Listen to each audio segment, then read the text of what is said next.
জাদু কখনো জিনের সাহায্য ছাড়া করা সম্ভব না। জাদু কখনো জিনের সাহায্য ছাড়া করা সম্ভব না। তন্ত্রমন্ত্র দিয়ে তারা জিনকে তাবে করে, বশ করে, এবং সেই জিনের ইবাদত করা তারা শুরু করে। জিনের জন্য নজর করে, জিনের জন্য মানত করে, জিনের জন্য পশু কুরবানি করে, জিনকে সেজদা করে, মানে জিনকে পাওয়ার চেষ্টা করে তারা।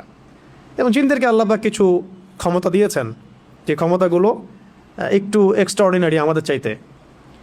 তো এইগুলোকে কাজে লাগিয়ে বেসিক্যালি এই জাদুগুলো করা হয়। বিচ্ছেদ জাদুর পিছনে একটা জিন থাকতে পারে, কারো দেখা গেল যে মানে সুস্বাস্থ্য নষ্ট করার জাদু করা হতে পারে।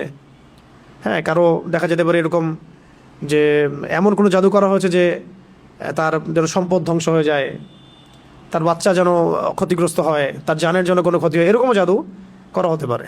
তো এইগুলো প্রত্যেকটা জাদুর ক্ষেত্রেই জিনদের কি থাকে, সক্রিয় ভূমিকা থাকে। শুধুমাত্র কবিরাজ জাদু করতে পারে না। আবার এই জাদু কাটার জন্য যদি আবার কেউ কবিরাজের কাছে যায়, তাহলে সে আবার তাকে এমন একটা প্যাচের মধ্যে ফেলবে যে সে আর এই এই মানে গোলক ধাঁধা থেকে বের হতে পারবে না। তখন একজনকে দ্বারা আরেকজনকে তারা দমানোর চেষ্টা করে, একজনকে দ্বারা জিনকে থামানোর চেষ্টা করে। কিন্তু এই পুরো ফিতনাটাকে মোকাবেলা করতে পারে শুধুমাত্র কোরআনের আয়াত।